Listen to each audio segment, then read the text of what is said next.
আসসালামু আলাইকুম প্রিয় দর্শক। দেশের রাজনৈতিক অবস্থা আমার কাছে মনে হয় ক্রমেই যেন একটা জটিল দিকে যাচ্ছে। এটা এই কারণে বললাম যে আমরা দেখেছি এতদিন ধরে যে সরকারি যে কোনো কর্মকাণ্ড, যে কোনো ইস্যুতে বিএনপি তাদেরকে এক ধরনের নিঃশর্ত সমর্থন দিয়েছে। মাঝে একবার অল্প কিছুদিনের জন্য একটু ঝামেলা হয়েছিল, কিন্তু 15ই জুনের পর 15 জুনে আপনার লন্ডনে যে মিটিংটা হয়েছিল অন্তর্বর্তীকালীন সরকারের প্রধান ডক্টর ইউনূসের সঙ্গে তারেক রহমানের, সেই মিটিংয়ের পর বিএনপি ঘোষণাই করেছিল তারা অন্তর্বর্তীকালীন সরকারের সমস্ত কিছুর সঙ্গে একমত পোষণ করছে। কিন্তু সেই যে আপনার ভালোবাসার সম্পর্ক, প্রেমের সম্পর্ক, যাই বলি না কেন, সেই প্রেম যেন ভেঙে গেছে। সর্বশেষ আজকে যে বিএনপির নয়াপল্টনের সামনে যাদের ঐতিহাসিক 7ই নভেম্বর উপলক্ষে যে আপনার আলোচনা র্যালি ছিল, র্যালির আগে একটা সংক্ষিপ্ত সভা হয়েছিল। সেই সভায় বিএনপির মহাসচিব মির্জা ফখরুল ইসলাম আলমগীর একটা কথা বলেছেন। তিনি কি বলেছেন? ওনার কথা যদি আমরা সরাসরি কোট করি, উনি কি বলেছেন? উনি বলেছেন, আজকে দুর্ভাগ্য আমাদের, আজকে অন্তর্বর্তী সরকার যাদের আমরা সম্পূর্ণ সমর্থন দিয়েছি, তারা আজকে নিজেরাই একটা অবস্থা তৈরি করেছে যাতে নির্বাচন ব্যাহত হয়। তার মানে নির্বাচন যাতে নাকি ফেব্রুয়ারিতে না হয়, অথবা নির্বাচন যাতে বাধাগ্রস্ত হয়, তার জন্য সেই লক্ষ্যে অন্তর্বর্তীকালীন সরকার নিজেরাই একটা সমস্যা তৈরি করেছে। অভিযোগ করেছে যে অন্তর্বর্তীকালীন সরকারের এতদিনের সবচেয়ে বড় প্রেমিক বিএনপি। কেন এই সম্পর্কটা কেন হলো? এই সম্পর্কটা হয়েছে, এই সম্পর্কটা যে ভেঙে গেল, এই যে বীরত্ব তৈরি হলো, এর পেছনে মূল ঘটনা হলো যখন নাকি জুলাই সনদ বাস্তবায়নের একটা আদেশ দেওয়ার জন্য, অথবা জুলাই সনদ বাস্তবায়নের জন্য যে পদ্ধতিটা সেটা নির্ধারণের জন্য তারা যে সুপারিশ যখন জাতীয় ঐকমত্য কমিশন হস্তান্তর করলো প্রধান উপদেষ্টার কাছে, তখন সেখানে গণভোট করতে হবে এবং সেই গণভোটের মধ্যে কি থাকবে, কি প্রশ্ন থাকবে জনগণের কাছে, সেটা যখন উপস্থাপন করা হলো, তখন সেখানে বিএনপি প্রতিবাদ করলো। বিএনপি বলল যে আমরা যে সমস্ত পয়েন্টে, যে সমস্ত বিষয়ে আপত্তি করেছিলাম, যেটাকে ইংরেজিতে নোট অফ ডিসেন্ট বলে, যেগুলিতে আমরা আপত্তি করেছিলাম, সে আপত্তির কথাগুলো উল্লেখ না করেই এই প্রস্তাবনাগুলি দেওয়া হয়েছে। মানে আমি যে আপত্তি করেছিলাম সেই জিনিসটা এখানে আর নাই। তাহলে জনগণের কাছে যখন যাবে, এটা জনগণ কি দেখবে? যেমন ধরুন উচ্চকক্ষ, যখন যাবে, আপনি উচ্চকক্ষ চান, জনগণ বলবে চাই। তাহলে কি চাওয়াটা শেষ হলো? উচ্চকক্ষ আপনি কিভাবে চান? জামাত চায় উচ্চকক্ষ হবে পিয়ার পদ্ধতি, মানে সারা দেশে যত রাজনৈতিক দল আছে যারা ভোটে অংশ নিয়েছে, তারা যে যত % ভোট পাবে টোটাল ভোটের, ততটা আসন তারা উচ্চকক্ষে থাকবে তার সেই দলের। ধরা যাক একটা দল, ছোট একটা দল, ধরা যাক ইসলামী আন্দোলন, তারা সারা দেশে 3% ভোট পেল, 3%, কিন্তু তারা একটাও আসন পেল না। হতেই পারে এরকম, সব জায়গায় অল্প অল্প করে ভোট পেয়েছে, কিন্তু তারা একটাও আসন পায়নি। তো সারা দেশের সমস্ত ভোটারদের 3% মানুষ তো তাকে সমর্থন করেছে। তো তাদের বক্তব্য হলো যে নিম্নকক্ষে যারা পাশ করেছে তারাই থাকলো, কিন্তু উচ্চকক্ষে এই 3%-এর আনুপাতিক হারে আমি যেন 3টা আসন পাই। উচ্চকক্ষে 100টা আসন, আমি যেন 3টা আসন আমাকে দেওয়া হয়। তো এই হলো জামাতের দাবি, এটি ইসলামী আন্দোলনের দাবি। কিন্তু বিএনপি বলছে তা না। বিএনপি বলছে যে নিম্নকক্ষে আমি যতগুলো, ধরুন 300 আসনের মধ্যে আমি পেলাম 210টা, তাহলে ওই 100তে যাই না, আমি পাবো 70টা। মানে ওই এমপির আনুপাতিক হারে এখানে হবে। বিএনপির এই দাবিটা হলো বিএনপির দাবি। আমি ভালো মন্দ নিয়ে আলাপ করছি না, যে আমাকে ব্যক্তিগতভাবে জিজ্ঞাসা করেন, আমি কিন্তু জামাতের দাবিকে সাপোর্ট করি, আমার কাছে এটা ভালো লাগে। কিন্তু আমি তো একা, আমার বক্তব্য তো কোনো বক্তব্য না, সবার বক্তব্য দেখতে হবে। কারণ বিএনপি একটা ভিন্ন দাবি করেছে। তো আপনি গণভোটের সময় কোন জিনিসটা লেখা থাকবে এখানে? ওখানে লেখা থাকবে যে উচ্চ কক্ষ হবে, এবং উচ্চ কক্ষে বিএনপি কি বলেছে সেটাও তো লেখা থাকতে হবে, নাহলে বিএনপি সমর্থকরা ভোট দেবে কিভাবে? তো এই যে জিনিসটা, এই যে নোট অফ ডিসেন্টটা, বিএনপির যে আপত্তিটা, এটা ওখানে আর লেখা নেই। এই জন্য বিএনপি বলেছে ওটা না লেখাটা তাদের সঙ্গে প্রতারণা মাত্র, এই কথাটা তারা বলেছে। তো বিএনপির এই বক্তব্য তো সঠিক। এই তত্ত্বাবধায়ক সরকারের প্রধান ডক্টর ইউনূস বলেছিলেন যে যে কয়টা পয়েন্টে সবগুলো দল ঐক্যমত্য হবে, কেবল সেই কটাই রাখা হবে, বাকিগুলো ছেড়ে দেওয়া হবে পরবর্তী সরকারের উপর। তো উচ্চ কক্ষ সম্পর্কে তো সবগুলি দল ঐক্যমত্য হয় নাই, সেটা আপনি কিভাবে গণভোটে রাখবেন? আর যদি রাখেন তাহলে তো নোট অফ ডিসেন্টটা সহ রাখতে হয়, সেটা তো আপনি করেননি। তো এই জায়গাটাই কিন্তু আপত্তি। এই গন্ডগোলটা পাকিয়েছে গিয়ে ঐক্যমত্য কমিশন, এবং এটা দিয়ে ঐক্যমত্য কমিশনের প্রধান দুই ব্যক্তি কিন্তু উড়াল দিয়ে চলে গেছে। এই আলী রিয়াজ, মনির হায়দার, এরা কিন্তু চলে গেছে আমেরিকাতে, এরা তো আমেরিকার নাগরিক, আমেরিকায় চলে গেছে। আমি এই জন্য কিন্তু শুরু থেকেই বলছিলাম যে এই লোকগুলোকে যে কাজ করাবেন না, তাদের এই দেশের প্রতি কোনো মায়া নাই, তারা এই দেশকে ভালোবাসে না। তারা যদি এই দেশকে ভালোবাসতো তাহলে তারা অন্য একটা দেশের নাগরিকত্ব নিত না। ভাই সোজা আলাপ, যে তার মাকে ভালোবাসে সে মাকে রেখে আরেক মহিলাকে মা ডাকে না, যে যত সুন্দরী হোক না কেন। ধরেন আমার মা খুব কুৎসিত, আমি একটা সুন্দরী মহিলাকে পেলাম যিনি হয়তো আমার খালা হন অথবা ফুপু হন, এখন তাকে বলবো যে না আমার মা কুৎসিত, তাকে মা ডাকবো না, আমি ওই মহিলাকে যে মা ডাকবো। হইলো এটা কিছু? তো হলো না। মাকে বললাম মা তুমি কিছু মাইন্ড করো না, তোমার এখানে বছরে দু একবার আমি আসবো, তখন আবার তোমাকে মা ডাকবো। কিন্তু অন্য সময় আমি ওই সুন্দরী মহিলা, ওই ধনী মহিলা, তাকে মা ডাকবো, কারণ তাকে মা ডাকলে আমি অনেক কিছু পাই, তোমাকে ডাকলে তো কিছু পাই না। তো এটা কি মা ভক্তি, মাতৃভক্তি প্রকাশিত হয় এখানে? ওদের যে সেই অবস্থা। তারা এই দেশটাকে ভালোবাসে বলে, কেউ থাকে না, থাকে আমেরিকায়, এবং ওদের নাগরিকত্ব নিয়েছে, ওদেরকে মা ডাকে। তো এই লোকগুলি এই দেশের কি উন্নতি করবে? তারা এই দেশকে ভালোই বাসে না, ভালোবাসলে এই দেশকে ফেলে চলে যেতে হয় জায়গায়। যাওয়াটা কিন্তু অন্যায় না, আমি বলছি যাওয়ার নয় না, তারা ওখানে যাবে, মাকে টাকা পাঠাবে, কোনো সমস্যা নাই। কিন্তু আরেক মহিলাকে মা ডাকেন না। যদি আরেকজনকে মা ডাকেন তাহলে এই মায়ের খোঁজখবর নেওয়ার আপনার দরকার নাই, এই মায়ের তখন নিজের মতো করে চলবে। তো এটি হলো আমার কথা, যে আপনারা যদি বিদেশে থাকেন ভাই, আপনার দেশপ্রেমিক, দেশকে ভালোবাসেন, আমার তাও কোনো আপত্তি নাই। বিদেশের নাগরিকত্ব নেবেন তাও আমার কোনো আপত্তি নাই। কিন্তু যদি আপনি বিদেশের নাগরিকত্ব নেন তাহলে আমার দেশের নীতি নির্ধারণী কাজের দায়িত্ব আপনাকে আমি দিতে চাই না। কিন্তু এদেরকে ডক্টর ইউনূস দিয়েছেন। কেন দিয়েছেন উনি জানেন। এরা একটা আওলা বাজায় চলে গেছেন, এখন এটা সমাধান করেন। এখন কি হচ্ছে, বিএনপি বলতেছে যে এই সরকার নিজেই একটা এমন একটা আওলা বাজাইছে যাতে নাকি নির্বাচনটা ব্যাহত হয়। তার মানে নির্বাচন যদি ফেব্রুয়ারিতে না হয় তাহলে বিএনপি কিন্তু গভর্নমেন্টকে দায়ী করতেছে। এবং কেবল তাই না, ওনারা জামাতকেও অভিযোগ করেছেন। উনি বলেছেন মির্জা ফখরুল ইসলাম আলমগীরের ভাষায় যে আজকে একটা রাজনৈতিক দল তারা একটা জোট বানিয়েছে, বিভিন্নভাবে চাপ সৃষ্টি করছে যে নির্বাচনের আগে গণভোট হতে হবে। কেন নির্বাচনের আগে গণভোট হতে হবে, এটা ওনার প্রশ্ন। উনি বলছেন যে আমরা গণভোট মানছি, কিন্তু গণভোট নির্বাচনের দিনেই হতে হবে, কারণ দুটি ভোট করতে গেলে অনেক টাকা খরচ হবে। এই গণভোট নিয়ে কিন্তু এখন উনি নিশ্চয়ই জামাতের দিকে ইঙ্গিত করেছেন। জামাত 8টা দল, তারা সহ 8টা দল নিয়ে একটা জোট করেছে, 5 দফা দাবি করেছে, সেখানে এই বিষয়গুলো আছে। এখন জামাত আর বিএনপি কিন্তু মুখোমুখি দাঁড়িয়ে গেল। এই মুহূর্তে দেশের রাজনীতির অঙ্গনে, রাজনীতির মাঠে সবচেয়ে বড় দল কোনটা? জামাত এবং বিএনপি, এই দুটি তো বড় দল। হয়তো বলবেন না এদের মধ্যে শক্তির অনেক তফাৎ হোক বা না হোক, এরা দুইটি সবচেয়ে বড় দল। হয়তো আওয়ামী লীগ নাই, এই দুইটি বড় দল। এখন দুইটা যদি দুই বিপরীত বাড়িতে অবস্থান করে তাহলে আপনি কেমনি এক হবেন? কি নিয়ে প্রশ্নটা হচ্ছে, সেই ঐক্যমত্য কমিশনের রিপোর্টটা নিয়ে, যে রিপোর্টটা আলী রিয়াজ তৈরি করে দিয়ে গেছে। মানে পুরো ঝামেলাটা পাকিয়েছেন ঐক্যমত্য কমিশন, ওই আলী রিয়াজ, মনির হায়দার এরা। এবং সেটা নিয়ে বসে আছে সরকার, এবং সরকার বলতেছে যেখানে এই সরকার কিন্তু আলটিমেটলি ঐক্যমত্য কমিশনের প্রধান, কারণ ঐক্যমত্য কমিশনের চেয়ারম্যান হচ্ছে ডক্টর ইউনূস। এখন উনি মিটিং করে বলতেছেন যে পলিটিক্যাল পার্টিগুলির মধ্যে সমাধান করতে হবে 7 দিনের মধ্যে। যে সমাধান আপনারা 8 মাসে করতে পারলেন না, 9 মাসে করতে পারলেন না, সে 7 দিনের মধ্যে কেমন করে করবে?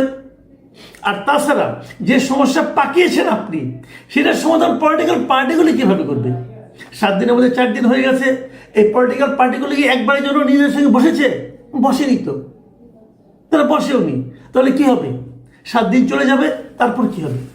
সরকার বলছে তারা একটা সমাধান দিয়ে দেবে। তারা সমাধান দিল, যদি সেই সমাধান বিএনপির পছন্দ না হয়, বিএনপি মানবে না। যদি সেটা জামাতের পছন্দ না হয়, জামাত মানবে না। যদি জনগণের পছন্দ না হয়, জনগণও মানবে না। কারণ জনগণের মধ্যে কিন্তু অলরেডি একটা ধারণা চলে আসছে, একটা পক্ষ দাঁড়িয়ে গেছে। অনেকে বলছে, অনেক আইন বিশেষজ্ঞ বলছে যে গণভোটটাই এখন সম্পূর্ণ অসাংবিধানিক। তারা বলছে গণভোটই আপনি করতে পারেন না। গণভোট নির্বাচনের আগে হয় না, যখন পার্লামেন্ট না থাকে তখন গণভোট হয় না, পৃথিবীর কোথাও হয় নাই। আপনি কোথায় করবেন গাইড জুড়ে? আপনি যদি আজকে করেন, কালকে নতুন সংসদে সেটা মানবে না, তাহলে কী লাভ হলো? অনেকে বলেন যে সংবিধান অনুযায়ী সব হয়েছে, এই আন্দোলনকে সংবিধান অনুযায়ী হয়েছে, এই হাসিনা কি সংবিধান অনুযায়ী পালিয়েছে? না, পালায় নাই। আপনার কথা সত্য, সংবিধান অনুযায়ী পালায় নাই। কিন্তু এই সরকার নিজেই তো দাবি করেছে যে আমি সাংবিধানিক সরকার। এই যে জুলাই ঘোষণাপত্র দিল সংসদ ভবনের সামনে, সরকার নিজেই বলেছে, দেখেন ওটা 20 নম্বর ধারায় বলা হয়েছে যে আমরা একটা সাংবিধানিক সরকার। তা আপনি যদি সাংবিধানিক সরকার হন, তাহলে তো আপনাকে সংবিধান মানতে হবে। সংবিধানে কোথায় লেখা আছে রে ভাই যে গণভোট করা যাবে? গণভোটের কোনো অপশনই নাই। তাহলে অনেকে বলে সংবিধানে তো অন্তর্বর্তীকালীন সরকারও নেই। সরকার তখন বলে যে না, আমরা তো সুপ্রিম কোর্টের থেকে একটা ব্যাখ্যা এনেছি, তারা বলেছে এই সরকার চলতে পারে। ঠিক আছে, ব্যাখ্যা এনেছে। তাহলে গণভোটের ব্যাপারে কি সুপ্রিম কোর্টের ফুল বেঞ্চে কোনো ব্যাখ্যা আসছে? তা তো আসে নাই। এখন ওই ব্যাখ্যা নেয় না কেন? 106 ধারা অনুযায়ী এই সমস্ত প্রশ্ন কিন্তু আগামীতে উঠবে, এবং সব মিলিয়ে একটা হসপস পাকায় ফেলেছে। এবং আমি মনে করি সরকারে অনেক জ্ঞানীগুণী লোক আছেন, তারা এটা কেন করছেন আমি জানি না। সব মিলে দেশকে একটা সংঘাতের দিকে যাচ্ছে আমি জানি না। যদি যায়, তার জন্য দায় দায়িত্ব কার থাকবে? আমি তো প্রথমত পলিটিক্যাল পার্টিগুলি দেওয়ার চেয়ে সরকারকেই বেশি দেবো। এবং এই জন্য কিন্তু ডক্টর ইউনূসকেও প্রস্তুত থাকতে হবে। আগামীতে এই সমস্ত প্রশ্ন উঠবে। প্রিয় দর্শক, এখন এ পর্যন্ত দেখতে পাচ্ছি যে জামাত, বাংলাদেশ জামাতে ইসলামী, তারা এখন রাজনীতির মাঠটাকে বেশ গরম করে রেখেছে। গরমটা কিভাবে? তারা 5 দফা দাবিতে একটা বড় সড়ো আন্দোলনে যাচ্ছে, এবং তারা বলেছে যে 11 তারিখে তারা ঢাকা শহরে একটা মহাসমাবেশ করবে এই দাবির চূড়ান্ত দাবি আদায়ের জন্য। এবং 11 তারিখের মধ্যে যদি তাদের দাবি মেনে নেওয়া না হয়, 5 দফা দাবি মানা না হয়, তাহলে ঢাকা শহরের ভিন্ন চিত্র হবে। এ ধরনের একটা, আমি এটাকে হুমকি বলবো, এ ধরনের একটা হুমকি দিয়েছেন জামাতের সেক্রেটারি জেনারেল। আর জামাতের যে নায়েবে আমির, তার কথাটা খুব ইন্টারেস্টিং। উনি ইদানিং বেশ ইন্টারেস্টিং শব্দ ব্যবহার করেন। তিনি বলেছেন যদি সোজা আঙুলে ঘি না ওঠে তাহলে তিনি আঙুল বাঁকা করবেন, তবে ঘি আমাদের লাগবেই। আমি হুবহু পড়ছি কিন্তু। সুতরাং যা বোঝাতে চাই বুঝে নিন, নো হাঙ্কি পাঙ্কি, জাতীয় নির্বাচনের আগে গণভোট লাগবেই। এই হলো সৈয়দ আবদুল্লাহ মোহাম্মদ তাহের, যিনি জামায়াতে ইসলামের নায়েবে আমির, ওনার বক্তব্য। এখন আমি তাহের সাহেবের বক্তব্য নিয়ে আগে আলোচনা করি। আমি তাহের সাহেবের বক্তব্যে কয়েকটা শব্দ আমার খুব মনে ধরেছে আর কি। যেমন একটা হলো আঙুল বাঁকা করবেন উনি, এটা বলতে উনি কী বোঝাচ্ছেন বুঝতে চাই। আর 2 নম্বর হলো ওনাদের ঘি লাগবেই। এই ঘি জিনিসটাই কি? এই সবই তো প্রতীকী অর্থে, আমি প্রতীকগুলো নিয়ে আলোচনা করতে যাচ্ছি। আর 3 নম্বর হলো যে no hanky panky. Hanky panky শব্দটা কি, এটা আমি একটু বুঝতে চাই। আমরা ছোটোবেলায় দেখেছিলাম যে আমরা অনেক সময় বলতাম, ফান করে বলতাম, বন্ধু বান্ধবের কাছে বলতাম যে no hanky panky, hanky panky চলবে না। এবং হাঙ্কি পাঙ্কি মানে কি সেটা না বুঝেই বলতাম। এই হাঙ্কি পাঙ্কি শব্দটার সঠিক অর্থ বোঝার জন্য আমি একটু গুগলের আশ্রয় নিয়েছি, যে দেখার চেষ্টা করছি আসলে হাঙ্কি পাঙ্কি বলতে কী বোঝায়। এখানে আমি যা পেয়েছি আপনাদের সঙ্গে একটু শেয়ার করি। এটা একটু সিরিয়াস বিষয় না, জাস্ট একটু শেয়ার করার জন্য আর কি। হাঙ্কি পাঙ্কি বলা হয়েছে, ইংরেজি যদি বলি সেখানে বলা হয়েছে hunky পাঙ্কি is an informal term with a dual meaning. It can refer to either sexual activity of an illicit or improper or dishonest, shady or questionable behaviour. মোটামুটি একটা ধারণা আপনারা পেয়েছেন। আমি নিজে আর এটাকে বঙ্গানুবাদ করতে চাই না, আমি বরং গুগলে বাংলায় কী পেয়েছি সেটাও আমি একটু পড়ে শোনাই। বাংলায় বলা হচ্ছে, হাঙ্কি পাঙ্কি শব্দের বাংলা অর্থ হলো ভোজবাজি, গুপ্ত কৌশল অথবা দুষ্টু বা সন্দেহজনক আচরণ। এটি সাধারণত এমন আচরণকে বোঝায় যা অনৈতিক বা সন্দেহজনক, তবে মারাত্মকভাবে গুরুতর নয়। এটি বিশেষত যৌন বা আইনগতভাবে প্রশ্নবিদ্ধ আচরণের ক্ষেত্রে ব্যবহৃত হয়। তো আমরা হাঙ্কি পাঙ্কির একটা মিনিং পেলাম এবং এটা কোন ক্ষেত্রে ব্যবহৃত হয় সেটাও পেলাম, কিন্তু রাজনৈতিক ক্ষেত্রে যেটা ব্যবহৃত হয় এটা এখনও পাইনি কোথাও। আমি নিজেও আরেকটু ঘাটাঘাটি করেছি, ওগুলোর আপনাদেরকে শুনিয়ে ক্লান্ত করতে চাই না। তো রাজনৈতিক ক্ষেত্রে ব্যবহৃত হয় না, কিন্তু আমাদের তাহের সাহেব যখন রাজনৈতিক ক্ষেত্রে ব্যবহার শুরু করেছেন, হয়তো এরপর থেকে হবে, কারণ উনি তো বড় নেতা। ঠিক আছে, বড় নেতার অনেক কিছুই কিন্তু অনুসরণযোগ্য হতে পারে। আর ঘি জিনিসটা কি ভাই, আপনি কোন ঘি তুলবেন আমি এটা বুঝতে পারছি না। ঘি তো এক ধরনের তেল, তৈলাক্ত না, এটা তেলের চেয়েও বেশি পিচ্ছিল কিন্তু। এই জন্য আঙুলে সোজা আঙুল উঠতে চায় না, আঙুল বাঁকা করলে একটু উঠে। তো ঘিটা কোথায় কোথায় ঘি দেখছেন? আর তারপরে কথা হলো, আপনি যে আঙুল বাঁকা করবেন, এই বাঁকা করলে পরে কার কী সমস্যা হবে? মানে আমরা আসলে একটু আতঙ্কিত হই, আমরা যারা সাধারণ মানুষ, আমরা তো কোনো সরকার টরকার না, কোনো রাজনৈতিক দলও না। আমরা সাধারণ মানুষ বুঝতে চাই যে জামাত আসলে কোন দিকে যেতে চাচ্ছে, তারা রাজনীতিটাকে কোন দিকে নিতে চাচ্ছে। গোলাম পরোয়ার তো বলেছেন যে 11 তারিখের মধ্যে যদি 5 দফা দাবি না মানা হয় তাহলে ঢাকার অন্য চিত্র হয়ে যাবে। ঢাকার চিত্র উনি চেঞ্জ করে দেবেন, মানেটা কি ভাই? ঢাকার চিত্র মানে কি? ঢাকার চিত্র মানে ঢাকার যারা জনগণ, তাদের যে জীবনযাপন, এটাই তো ঢাকার চিত্র। তাদের যে অবস্থান, সেটাকে আপনি পাল্টাবেন কেন? আপনি কে ভাই? আপনি ঢাকার চিত্র পাল্টানোর কে? আপনি একটা পলিটিক্যাল পার্টি, ঠিক আছে, থাকেন আপনি আপনার লোকজনকে নিয়ে, কোনো সমস্যা নাই, মিটিং করবেন মিটিং করেন, কিন্তু ঢাকার চিত্রগুলো পাল্টাতে যাচ্ছেন। এই অধিকারটা আপনাকে কে দিয়েছে? আপনারা এখনও ক্ষমতায় যান নাই। যদি ক্ষমতায় আপনি যান, তবুও তো আপনার এই অধিকার নেই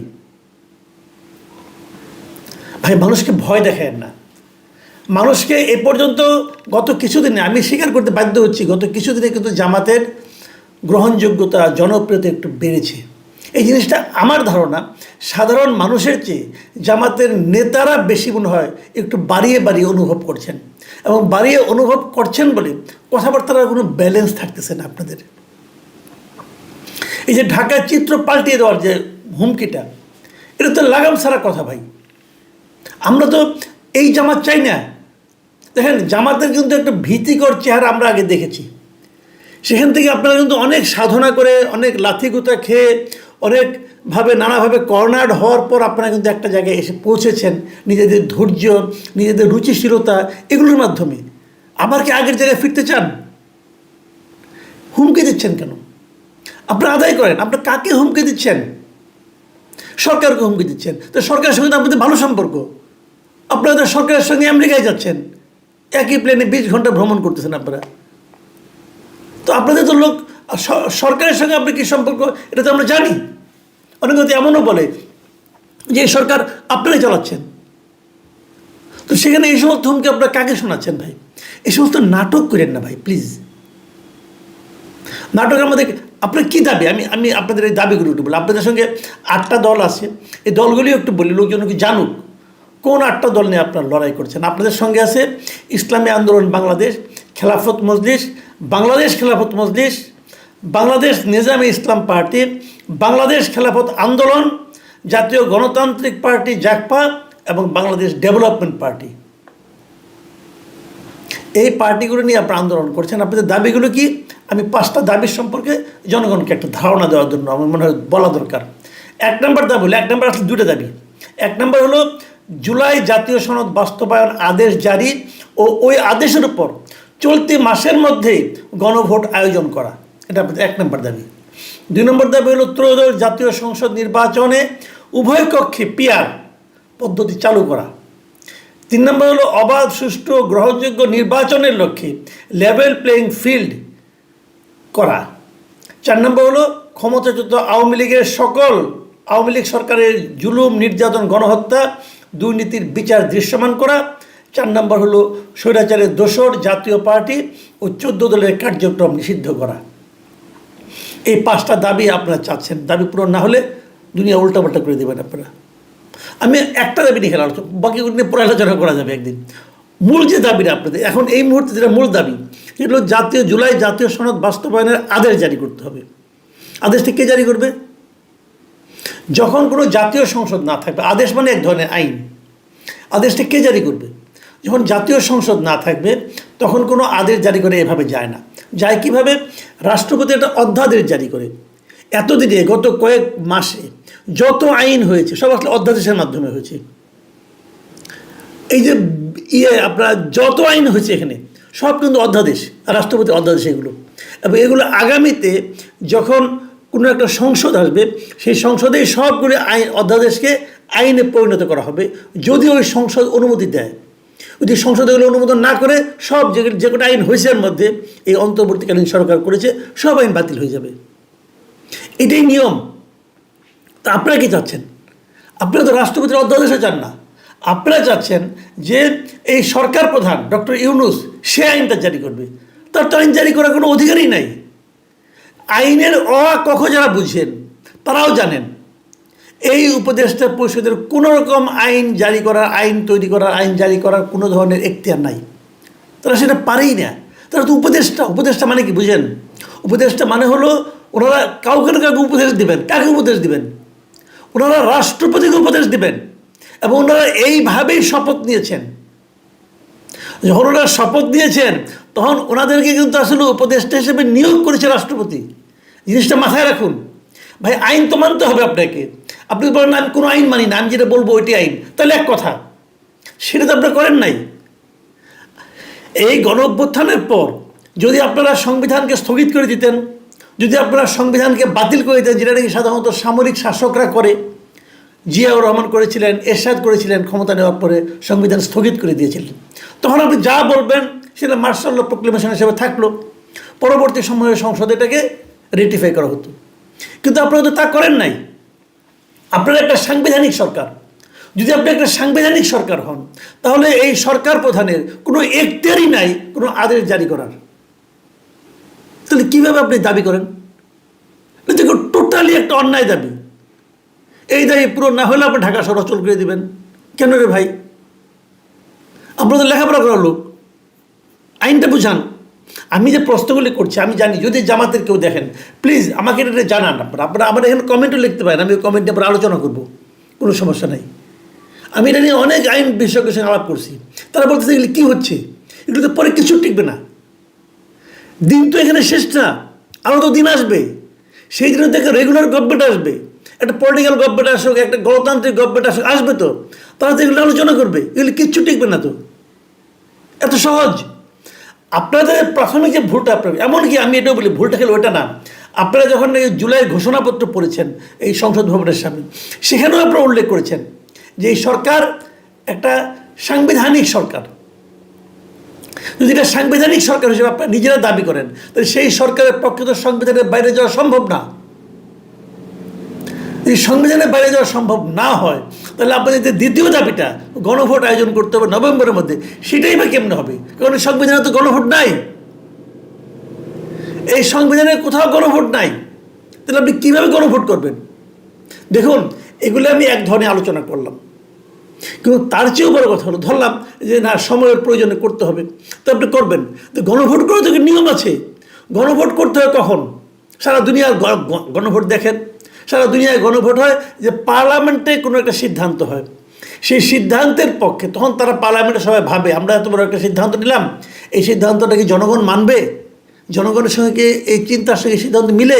ওকে, আমরা এই সিদ্ধান্তটাকে জনগণের কাছে তুলে দিই। জনগণ বলবে হ্যাঁ অথবা না। এইটারও গণভোট। কিন্তু সংসদের কোনো খবর নাই, আপনি আগে গণভোট করবেন, করে সেই গণভোটের ভিত্তিতে আপনি তারপরে জুলাই সনদ পাস করবেন এবং তারপরে নির্বাচন করবেন। এটা হলো কিছু? এটা তো কোনোভাবে আপনি খাওয়াইতে পারবেন না রে ভাই। তারপর আরও অনেক ঝামেলা তো রয়ে গেছে। সেই রয়েটা গেছে কি, সাধারণত গণভোট হয় একটা প্রশ্নকে কেন্দ্র করে, একটা সিঙ্গেল কোশ্চেন। আর আপনি দিয়েছেন এখানে 48টা প্রশ্ন। এটা কেমন করে হবে? আমি একটা উদাহরণ দিয়ে বলি, যেমন আপনি আপার হাউস বলছেন, উচ্চ কক্ষ, এবং উচ্চ কক্ষে আপনি পিয়ার পদ্ধতি চাচ্ছেন। বিএনপি বলছে তারা উচ্চ কক্ষ চায়, কিন্তু সেখানে পিয়ার পদ্ধতি চায় না। এই যদি হয়, ধরেন আমি ভোট দিলাম, আমি নিজেও পিয়ার পদ্ধতি চাই, আমি বিএনপির সমর্থন করি না, আমি আপনাদেরটাই সমর্থন করি। তো আমি উচ্চ কক্ষ চাই এবং সেটা পিয়ার পদ্ধতিতে হোক, এটা চাই। তো আমি হ্যাঁ দিলাম, উচ্চ কক্ষ এবং পিয়ার পদ্ধতি। বিএনপির একজন কর্মী, সে বিএনপির দল যা চায় সে এটাই চায়, সে উচ্চ কক্ষ চায়, কিন্তু পিয়ার পদ্ধতিতে উচ্চ কক্ষ চায় না। সেও হ্যাঁ দিল, তো তার হার আমার হাকে এক হলো ভাই, তোমাদের এটা নিয়ে আরেক ঝামেলা বাঁধবে। কাজেই যেগুলোর উপর আপনার আপত্তি আছে বিএনপির, সেগুলোতে হ্যাঁ নাতে হবে না। এই বিষয়টা কেন আপনারা বুঝতেছেন না এবং কেন এটা নিয়ে আপনারা হইচই করছেন, আমি এটা ক্লিয়ার না। আমি মনে করি যে জামাত ইসলাম একটা নিয়মতান্ত্রিক দল, সব দলের নিয়মতান্ত্রিক হয়ে এটাই আমি চাই। কাজে আপনারা আন্ডারস্ট্যান্ডিংয়ের মধ্যে আসেন, আলাপ আলোচনা করেন। রাজপথ গরম ভাই আর দেখতে চাই না, দেখতে দেখতে টায়ার্ড হয়ে গেছি। রাজপথ গরম করবেন, ঢাকা শহরে চেহারা পাল্টে দেবেন, আঙুল বাঁকা করবেন, তারপরে হাঙ্কি পাঙ্কি বন্ধ করবেন। আপনাদের পুরো বক্তব্যটাই তো আমার কাছে হাঙ্কি পাঙ্কি মনে হচ্ছে এখন। আপনারা তো রাজনীতি করছেন না, হাঙ্কি পাঙ্কি করছেন। এটা তো আমরা চাই না ভাই আপনাদের কাছ থেকে। প্রিয় দর্শক, আমি জানি না আমাদের এই কথা ওরা শুনবেন কিনা। আমাদের একটাই আতঙ্ক, আমরা চাই নির্বাচন হোক, নির্বাচিত জনগণ যাকে চায় সেই দল ক্ষমতায় আসুক এবং তারা এসে দেশটাকে চালাক। কিন্তু আমরা চাই না যে এরকম কোনো হুমকি পাল্টা হবে। মানে আমি এটাকে প্রধান পত্রিকায় বলি, এটা নিয়ে অনেক আপত্তি আছে। তারপরে আমি মনে করি এই মুহূর্তে দেশের প্রধান পত্রিকা হচ্ছে দৈনিক প্রথম আলো। কারণ প্রথম আলো যখন কোনো একটা নিউজ নিয়ে, যে কোনো একটা নিউজ নিয়ে আমি সাধারণত যেটা করি, আমার যদি কোনো দ্বিধা থাকে সেটাকে আমি কনফার্ম করার জন্য আমি প্রথম আলো চেক করি যে প্রথম আলো কী লিখেছে। এই যে প্রথম আলোর প্রতি নির্ভরতা, এটা কিন্তু প্রথম আলো অর্জন করেছে। পুরো আওয়ামী লীগ আমলে তারা সরকারের সঙ্গে তাদের সম্পর্ক খুবই খারাপ ছিল এবং সরকার প্রধানকে আমরা দেখেছি বিভিন্ন সময়ে প্রকাশ্যে বলতে যে তিনি প্রথম আলো পড়েন না, এবং প্রথম আলো সম্পর্কে উনি বিষোদ্গার করেছেন বহুবার, মানে হাসিনা সরকার। তারপরেও প্রথম আলো কিন্তু তার সেই অবস্থানটা বজায় রেখেছে। কিন্তু ইন্টারেস্টিং হলো, আজকে প্রথম আলোতে একটা নিউজ প্রচারিত হয়েছে, সেটা হলো ওনারা বলতে চাচ্ছেন না, শিরোনামটা এরকম যে বিএনপির কাছে 20 আসন চায় এনসিপি, চায় মন্ত্রিসভার হিস্সাও, মন্ত্রিসভায়ও হিস্সা। এই ওনারা লিখেছেন শিরোনামটা। ভেতরে মূল বক্তব্যটা হলো যে এই নির্বাচনকে কেন্দ্র করে এখন তো বিএনপি অথবা এনসিপি অথবা জামাত অথবা অন্যান্য এবি পার্টি এবং অন্যান্য পার্টি যেগুলো আছে, তারা তো নানা ধরনের নির্বাচনী জোট করছে, যে কার সঙ্গে কে জোট করে নির্বাচন করবে। এর মধ্যে আমরা দেখেছি যে জামাতে ইসলাম তার 300 আসনের প্রার্থী ঘোষণা করেছে, কিন্তু তারপরেও বলা হচ্ছিল জামাতও জোট করতে পারে এবং যদি কারোর সঙ্গে খুব কার্যকর কোনো জোট হয় তাহলে হয়তো তারা সেখান থেকে কিছু আসন ছেড়েও দিতে পারে। একই রকম কথা বলা হচ্ছে বিএনপি সম্পর্কেও, কারণ বিএনপি এরই মধ্যে 237টা আসনের সম্ভাব্য প্রার্থীদের নাম ঘোষণা করেছে। এরা কেউ চূড়ান্ত না, কিন্তু সম্ভাব্য প্রার্থী। সম্ভাব্য প্রার্থী তারা যেহেতু চূড়ান্ত না, 300 করতে পারত, কিন্তু তা তারা করেনি, 237টা করেছে। 63টা আসন তারা ফাঁকা রেখেছে। কেন? এটা নিয়ে প্রশ্ন হয়েছে। বলা হচ্ছে তাহলে হয়তো তারা এই আসনগুলো অন্য কাউকে দেবে, কারোর সঙ্গে জোট করবে, এরকম। বিএনপি কিন্তু বলেছে মাঝখানে যে 237টা আসন তারা ঘোষণা করেছে সেগুলো চূড়ান্ত না, ওখানে আবার চেঞ্জ হতে পারে। কিন্তু আমরা দেখেছি যে এনসিপির সঙ্গে বিএনপির একটা নির্বাচনী জোটের কথা একটু আগে থেকে শোনা যাচ্ছিল, বেশ কিছুদিন ধরে শোনা যাচ্ছিল। আমার কাছে মনে হয়েছে এটা খুব একটা প্র্যাকটিক্যাল কথা না। আমি নিজে যদি বিএনপি নীতি নির্ধারকদের মধ্যে থাকতাম তাহলে আমি এই ধরনের জোট করতে চাইতাম না। যখন সেটা আমার ব্যাপার, আমি যেভাবে বুঝি।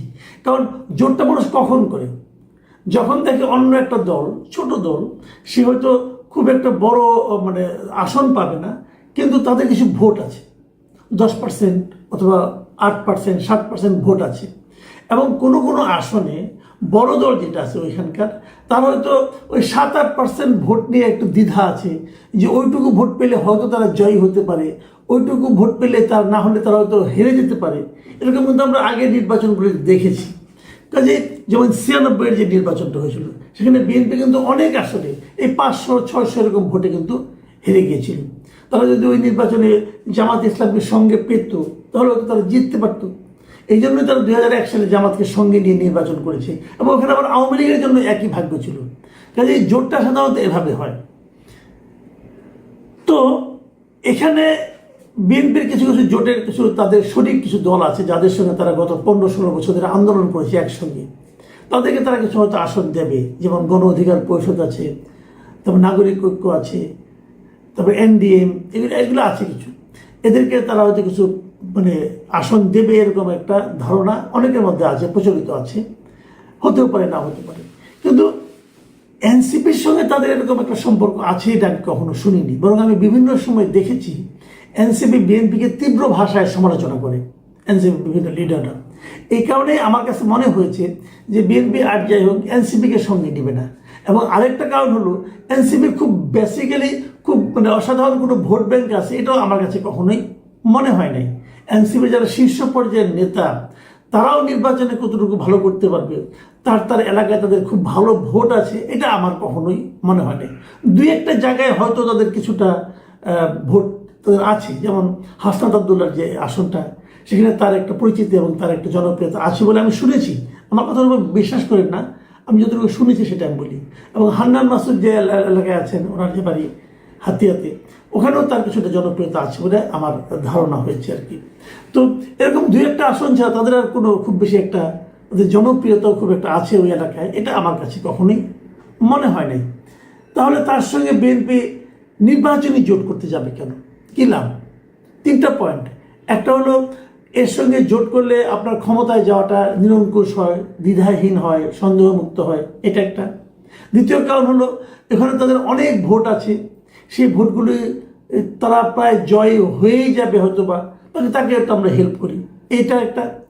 আরেকটা হতে পারে এই দলের সঙ্গে আমার নীতিগত অনেক মিল আছে, বিভিন্ন সময়ে আমাকে তারা মরাল সাপোর্ট দিয়েছে, অতএব তার সঙ্গে আমি জোট করব। যেটা নাকি এই যে মাহমুদুর রহমান মান্নার দল অথবা নুরুল হক নূরের দল অথবা জুনায়েদ সাকির দল, এগুলির সঙ্গে তার কিন্তু একটা এই ধরনের ঐক্য আছে যে তাদেরকে মরাল সাপোর্ট তারা বিভিন্ন সময় দিয়েছে। কিন্তু এই সাপোর্টটা তো এনসিপির কাছ থেকে পায়নি, তাহলে তারা এনসিপির সঙ্গে জোট করবে কেন? তাও আবার 20টা আসন দিয়ে। ভাবেন, কেবল 20টা আসনই না, কিছু কিছু ক্ষেত্রে তারা মন্ত্রিত্ব চাচ্ছে, তারা মিনিমাম 3টা মন্ত্রিত্ব চাচ্ছে। এই নিউজটাতে এই কথা বলা হয়েছে। 3টা মন্ত্রিত্ব মানে বোঝাই যাচ্ছে যে মাহফুজ আলম আছে একজন, তারপরে আপনার আসিফ মাহমুদ, সজীব ভুঁইয়া এবং জাহিদ ইসলাম যেহেতু আগে মন্ত্রিসভায় ছিল, মানে উপদেষ্টা পরিষদে ছিল, হয়তো তাকেও নেওয়ার কথা ভাবা হচ্ছে। তো এই ধরনের একটা, তো এই যে রিপোর্টটা, আমি রিপোর্টটা মানে মোটামুটি মন দিয়ে পড়লাম, আমি কোথাও এখানে দেখলাম না তো ওনারা এটা কার সঙ্গে কথা বলে এই রিপোর্টটা করেছে। উনি বলেছে যে উভয় দলের সূত্র, বলছে উভয় দলের সূত্রের সঙ্গে তারা আলাপ করেছে, এবং উভয় দলের সূত্রটা কে তা কিন্তু তারা ক্লিয়ার করেনি। তারা বলছে যে এনসিপির নীতি নির্ধারণী পর্যায়ের 4 জন নেতার সঙ্গে এই বিষয়ে আলাপ হয়েছে, এবং এই বিষয়ে ওয়াকিবহাল বিএনপির একাধিক নেতার সঙ্গে কথা হয়েছে প্রথম আলোর। তার মানে এনসিপির 4 জন লিডার এবং বিএনপির একাধিক নেতার সঙ্গে তারা আলাপ করছে, এবং সেই আলাপে তারা এই সিদ্ধান্তে পৌঁছে যাবে, রিপোর্টটা করেছে যে তারা এনসিপি 20টা, বিএনপির কাছ থেকে 20টা আসন চায়, যে আমাদের ঢাকার থেকে হবে 4 জন, এবং তাদেরকে কমপক্ষে 3টা মন্ত্রিত্ব দিতে হবে, কারণ তা না হলে তারা নির্বাচনের পর তাদের তো একজনের সেফটি লাগবে, সেই সেফ গার্ড হিসেবে তারা সেটাও চায়। এবং এখানে রিপোর্টে আরও বলা হয়েছে যে তারা জামাতের সঙ্গে যেতে আগ্রহী না, কারণ তারা দক্ষিণপন্থী, চরম দক্ষিণপন্থী দল হিসেবে নিজেদেরকে পরিচয় দিতে চায় না। তারা চায় তারা মধ্যপন্থা দল, এবং বিএনপি যেহেতু মধ্যপন্থা দল, অতএব তাদের সঙ্গে আতাত করলে, জোট করলে তাদের জন্য বেশ মানে সুখকর হবে। মূলত এই কথা। এইখানে একটা ইঙ্গিত আছে যে কেন তারা এই রিপোর্টটা মানুষের কাছে বিশ্বাসযোগ্য করে তোলার জন্য একটা কথা বলা হয়েছে। সেই কথাটা কি, নির্বাচনী জোট এবং সমঝোতা নিয়ে এই মাসের 2 তারিখে, মানে নভেম্বরের 2 তারিখে এক সংবাদ সম্মেলনে এনসিপির আহ্বায়ক জাহিদ ইসলাম বলেছিলেন যে আমাদের মৌলিক দাবিগুলোর সঙ্গে যারা কাছাকাছি আছে এরকম দলের সঙ্গে আমাদের যদি ঐক্যবদ্ধ হতে হয় বা কোনো ধরনের সমঝোতায় যেতে হয়, তাহলে সেটা আমরা বিবেচনায় রাখব। এই যে কথাটা 2 তারিখে বলেছেন, আমার ধারণা এই রিপোর্টার সাহেব এইটাকে কেন্দ্র করে তার চিন্তার কল্পনার পাখাগুলি মেলেছেন আমার ধারণা। আর আমি কল্পনার কথাটা বললাম কেন সেটা আমি বলছি একটু পরে। সেটা হলো গিয়ে হয়তো অনেকে আপনারা বলতে পারেন যে এই জোটের কথা তারা যে বলছে, প্রায় সকল আসনেই তো বিএনপি মনোনয়ন দিয়ে দিয়েছে তাদের, যেমন হাসনাত আবদুল্লাহর আসন, অথবা আপনার হান্নান মাসুদের আসন, অথবা নাসিরউদ্দিন পাটোয়ারির আসন, এগুলি সবগুলি তো তারা দিয়ে দিয়েছে। তাহলে এখন কি হবে? এই রিপোর্টে এমনও বলা হয়েছে দেওয়া হলেও পরে সেগুলো আবার উল্টো করা হতে পারে, এই ধরনের একটা সম্ভাবনার কথা বলা হয়েছে। পুরো রিপোর্টে মাত্র একজন লোককে কোট করা হয়েছে, শেষের দিকে সেটা পাবেন আপনারা। সেখানে হলো যে এনসিপির যুগ্ম আহ্বায়ক মনিরা শারমিনকে এই রিপোর্টার ধরতে পেয়েছেন এবং তিনি প্রথম আলোকে বলেছেন যে এই মুহূর্তে নির্বাচনী জোট নিয়ে তারা কোনো চিন্তা ভাবনা করছেন না, স্ট্রেট কথা কিন্তু। তাহলে পুরো রিপোর্টটা তো ওনার যে স্পেকুলেশন তা কিন্তু মনিরা শারমিন কিন্তু নাই করে দিল। ইন্টারেস্টিং হলো এই রিপোর্টটা প্রকাশিত হওয়ার পর আমি বেশ কয়েকটা পত্রিকায় এই ধরনের নিউজ দেখলাম। তার মধ্যে যেমন দৈনিক কালবেলা তারা এই নিউজটা করেছে, একই জিনিস আমি সেটাও পড়ে দেখেছি, মোটামুটি একই ধরনের কথা। মানে প্রথমত যা লিখেছে ওইটাই মোটামুটি বলা যায় যে রিপ্রোডাকশন তারা করেছে। এবং আজকের পত্রিকা এবং কালের কণ্ঠ তারাও এই নিউজটা করেছিল, কিন্তু আমি অনলাইনে যে এটা খুঁজে পেলাম না। তাদের কিন্তু গুগলে সার্চ করে পাবেন, তারা নিউজটা দিয়েছিল, পরে বোঝা উঠিয়ে নিয়েছে, এর সত্যতা প্রমাণ করতে পারেনি। এখন এই দুই পত্রিকার নিউজটা উঠিয়ে নেওয়ার কারণে আমার কাছে প্রথম আলো রিপোর্টের সত্যতা নিয়ে আসলে একটু সন্দেহ তৈরি হয়েছে। এই ব্যাপারে এনসিপির রিয়াকশন কি? এনসিপি কিন্তু একটা বিবৃতি দিয়েছে এবং তারা বিবৃতি দিয়ে বলেছে এই ধরনের কোনো রকম মন্ত্রিসভায় আসন কিংবা মন্ত্রিসভার পদ তারা চায়নি। এই সংবাদটা পুরোপুরি বিভ্রান্তিকর এবং বিভ্রান্তিকর এই বিবৃতিটা, এই প্রতিবাদ, এটা আপনার ওনাদের যে বিবৃতি, অফিসিয়াল বিবৃতি, এটা একাধিক মিডিয়াতে প্রচারিত হয়েছে। আমার কাছে ইন্টারেস্টিং একটা পয়েন্ট আছে। সে পয়েন্টটা হলো যে এই ব্যাপারে এনসিপির যিনি মানে একজন শীর্ষস্থানীয় নেতা, মুখ্য সমন্বয়ক নাসিরউদ্দিন পাটোয়ারি, তাকে সাংবাদিকরা জিজ্ঞেস করলে তিনি খুব চমৎকার একটা কথা বলেছেন। এটা আমাদের রস আছে বাট ইন্টারেস্টিং। তিনি বলেছেন 20টা সিট ও 3 জনের মন্ত্রিত্ব দেওয়ার বিষয় নিয়ে প্রথম আলোর প্রকাশিত খবর মিথ্যা। দেশের সংকটকালে আগুনে ঘি ঢেলে দেয় প্রথম আলো। দেশের সংকটকালে প্রথম আলো আগুনে ঘি ঢেলে দেয়। তারপরে বলছে মতি ভাইকে বলবো, মানে প্রথম আলো যিনি সম্পাদক মতিউর রহমান, তাকে উদ্দেশ্য করে বলছেন যে মতি ভাইকে বলবো আপনি হয় সাংবাদিকতা করেন না হয় রাজনীতি করেন, প্রয়োজনে এনসিপি থেকে আমরা আপনাকে মনোনয়ন দেব। দেখেন, নাসিরউদ্দিন পাটোয়ারি অনেক সময় অনেক কথা বলেন, উল্টাপাল্টা কথাও বলেন, আক্রমণাত্মক কথা বলেন, হাস্যরস তৈরি হতে পারে এমন কথাও বলেন। কিন্তু ওনার এবারে যে কথাটা, এই কথাটাকে কিন্তু আমি খুব সিরিয়াসলি নিয়েছি এই কারণে উনি কিন্তু মতিউর রহমানের মতো একজন সাংবাদিককে রসিকতার ছলে বলেছেন যে একজন সম্পাদক হিসাবে আপনার করণীয়টা কি। এবং আমিও বলবো জনাব মতিউর রহমান, আপনি সম্পাদক হিসাবে কিন্তু এখানে সেন্সিবল কোনো আচরণ করতে পারেন নাই। আপনার রিপোর্ট ছাপা হয়েছে আপনার পত্রিকায়, কিন্তু ওই রিপোর্টটা পড়ে কোনো পাঠক কিন্তু সন্তুষ্ট হতে পারবে না। এটা আমার কাছে একটা গসিপ নিউজ মনে হয়েছে। হয়তো আপনারা 4 জন এনসিপি লিডারের সঙ্গে আলাপ করেছেন, তাদেরকে কোট করেন, পারবেন? তাদের নাম বলেন, পারবেন তো না। যদি পারেন তাহলে আমি আমার কথা তুলে দেব। কিন্তু আপনি যেভাবে লিখেছেন, আপনার পত্রিকা যেভাবে ছাপা হয়েছে, এটাকে আমি আসলে রিপোর্ট আমি নিজেই বলি না।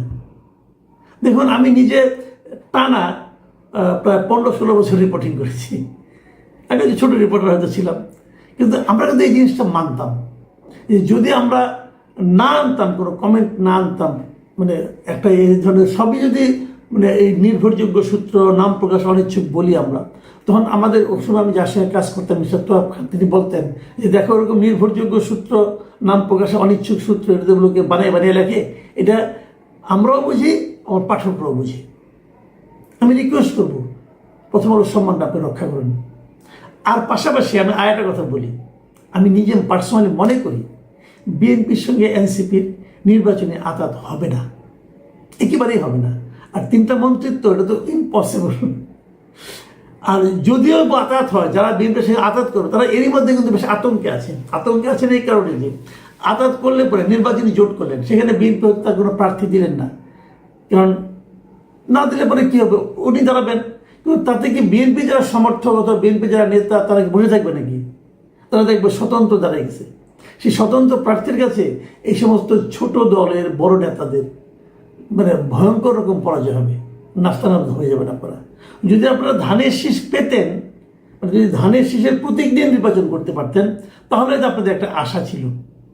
কিন্তু নিজ নিজ দলের প্রতীক নিয়ে নির্বাচন করলে খুব একটা সুবিধা করতে পারবেন বলে মনে হয় না। এর মধ্যে তো অধ্যাদেশ হয়ে গেছে যে ওই জোটের দলগুলিকে নিজের প্রতীক নিয়ে নির্বাচন করতে হবে। কাজে বিএনপির এই জোট আমি খুব নির্বাচনে যারা মনোনয়ন পেয়েছেন, ইতিমধ্যে এরকম 237 জনের নাম ঘোষণা করা হয়েছে। আরও যে পদ পদবিগুলোতে সংসদীয় আসনগুলোতে এখনও নাম ঘোষণা করা হয়নি, সেগুলো খুব দ্রুত ঘোষণা করা হবে। ফেব্রুয়ারি মাসে নির্বাচনকে কেন্দ্র করে বিএনপির মধ্যে একটা শ্বাস রব পড়ে গেছে। আর যারা নির্বাচনে মনোনয়ন পেয়েছেন, পুরো নির্বাচন প্রক্রিয়াটিকে আনন্দমুখর করার জন্য পোস্টার, বিলবোর্ড, মিছিল, মিটিং থেকে শুরু করে নির্বাচনের যে গতানুগতিক ধারাগুলো রয়েছে, সেটা সারা বাংলাদেশে একেবারে টইটুম্বর অবস্থায় রয়েছে। এই যে একটা জোয়ার বিএনপি তুলে দিয়েছে, এই জোয়ারের ফলে কি হলো, এই সময়টিতে যে সকল নির্বাচনের পথে অনিশ্চয়তা ছিল, নির্বাচনের মাঠে যে সকল খবর ছিল, যে সকল চাউর হওয়া যাকে বলা হয় ভাইব ছিল, জামাতের দাপট ছিল, এনসিপির দাপট ছিল, সবগুলো রীতিমতো কচু খেতে রীতিমতো বিলীন হয়ে গেছে। এখানে কচু খাত বলতে ঢাকার মিরপুরের যে ডিজিএফের অফিস কচু খাত, আমি সেটা বলছি না।